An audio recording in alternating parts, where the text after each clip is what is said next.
Muy buenos días, tardes o noches. Soy Alan Taylor y el día de hoy les expondré de manera breve acerca del pronóstico del Fondo Monetario Internacional sobre la crisis capitalista en el mundo agravada por la pandemia.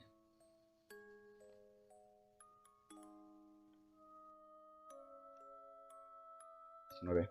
Fue cuando en el mundo se da a conocer que se había detectado un nuevo tipo de virus en la ciudad de Wuhan, al interior de la República Popular China, pero no es sino hasta el día 11 de marzo del año 2020, cuando la Organización Mundial de la Salud declara el virus SARS-CoV-2, o mejor conocido como COVID-19, como una pandemia, la cual comienza rápidamente a expandirse por toda Asia, después Europa, África y para finalizar América.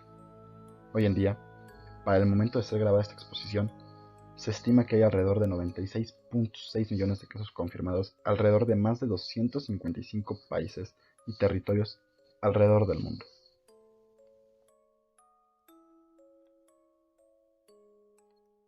El mundo ha sufrido un cambio radical sobre su situación económica debido a la incertidumbre causada por la pandemia. Un escenario de una pandemia había sido planteado como una posibilidad, pero sin que nadie tuviera una idea clara de lo que implicaría en la realidad ni de lo que supondría para la economía.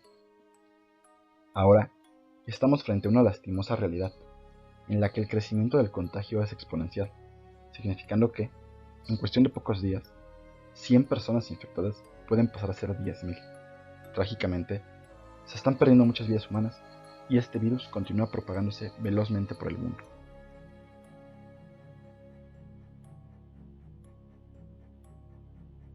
La pandemia del COVID está causando enormes costos humanos en todo el mundo. Para proteger vidas y permitir que los sistemas sanitarios puedan hacer frente a esta situación, ha sido necesario recurrir al aislamiento, confinamiento y un sinfín de cierres generalizados con el fin de frenar la propagación del virus. La crisis sanitaria, por ende, está repercutiendo gravemente en la actividad económica, ya que se cuenta con un stock de mercancía enorme detenido por la baja en el consumo. Esto como consecuencia del cierre generalizado, dejando pánico y pérdidas económicas, provocando así una crisis financiera. Al igual que en una guerra o una crisis política, la incertidumbre reinante en torno a la duración y la intensidad del shock es persistente y severa. En las actuales circunstancias, la política económica tiene que jugar un papel muy diferente, ya que, en crisis normales, las autoridades encargadas de las políticas procurarían impulsar la actividad económica, estimulando la demanda agregada, lo más pronto posible. Y esta vez, como ya fue mencionado, la crisis económica es consecuencia en gran parte por las necesarias medidas de contención. Esto significa que estimular la actividad económica es una tarea aún más complicada y, al menos en el caso de los sectores más afectados, ni siquiera es algo recomendable.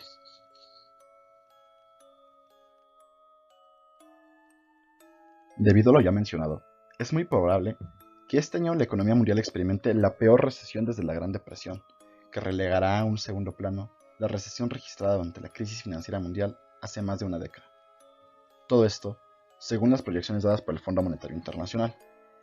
Según estas proyecciones, el gran confinamiento, como tendría que ser denominado, provocará una drástica contracción del crecimiento económico mundial.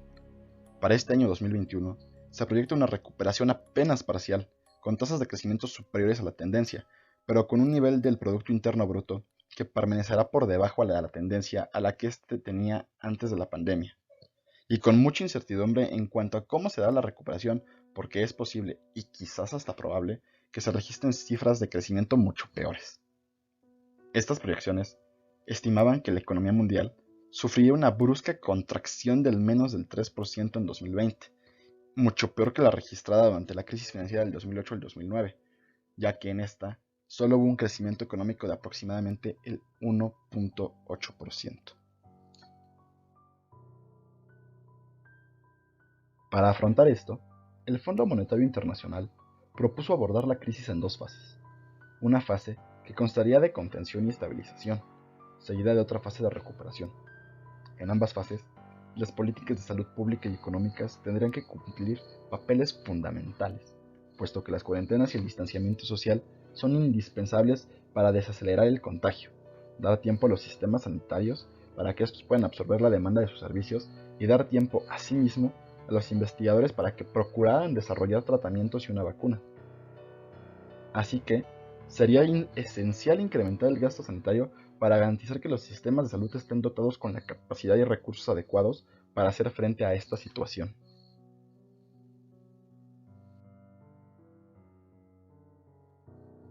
Mientras que la economía se encuentre parada, sería necesario que las autoridades le garanticen a la población cubrir sus necesidades básicas y que las empresas puedan reactivarse después de que hayan pasado las fases críticas de la pandemia.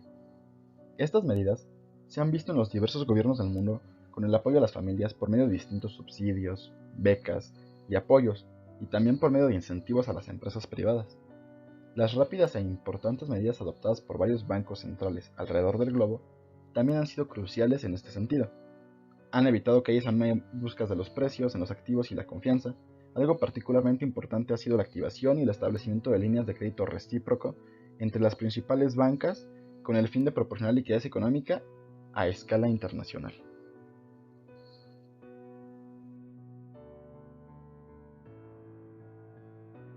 Todo esto nos deja claro que el panorama económico se vería radicalmente alterado durante el periodo de la crisis y posiblemente después, con una mayor participación del gobierno y los bancos centrales en la economía. Las economías avanzadas, que cuentan con una sólida capacidad de gestión de gobierno, sistemas sanitarios bien equipados y el privilegio de emitir monedas de reserva, gozan de condiciones relativamente mejores para afrontar la crisis.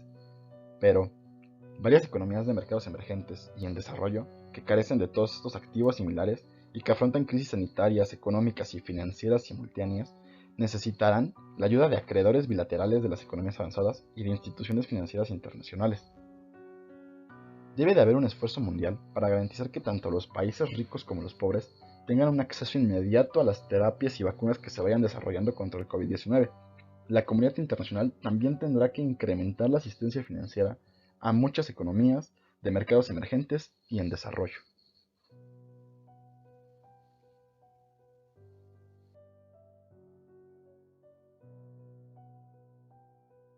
Se considera que, para enfrentar de forma más eficiente los efectos económicos de la pandemia, es necesaria una mayor infraestructura sanitaria mundial, ya que podrían reforzar la seguridad tanto pública como económica. Aunque, pese a la gravedad de las circunstancias, hay muchas razones para mantener el optimismo. ¿Por qué? Porque en países que han sufrido brotes importantes, la velocidad a la que se propaga y la tasa de contagios de la enfermedad ha disminuido tras la adopción de estrictas prácticas de distanciamiento social. Este ritmo sin precedentes al que avanzan las investigaciones sobre tratamientos y vacunas también es un motivo de esperanza. Las rápidas e importantes medidas de política económica adoptadas en muchos países ayudarán a proteger a las personas y a las empresas, evitando así dificultades económicas más severas y sentando las bases para una supuesta recuperación. Suponiendo que todas estas medidas de prevención y contención pudieran ser replegadas gradualmente, el Fondo Monetario Internacional proyecta que la economía mundial crezca en un 5.8% en este año 2021.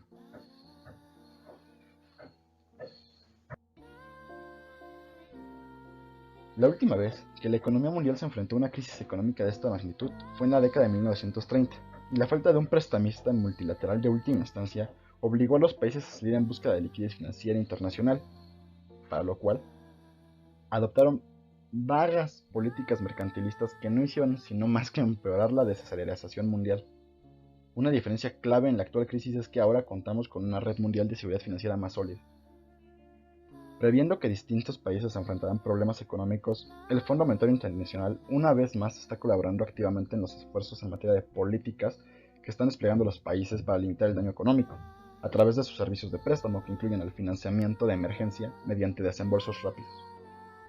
Afortunadamente, los países miembros del Fondo Monetario Internacional están redoblando sus esfuerzos con el fin de afianzar más los recursos de la institución, para lo que parece ser una crisis de proporciones aún mayores a las que se han vivido hace ya casi 100 años. Todos estos esfuerzos serán muy útiles para garantizar que la economía mundial retorne a su cauce una vez que se disipe toda la pandemia, que se abran los lugares de trabajo y las escuelas, que se reactive la creación de empleo y que los consumidores retornen a sus lugares públicos. En pocas palabras, para garantizar que podamos volver a las rutinas económicas e interacciones sociales que hasta hace muy poco dábamos todos nosotros por sentadas.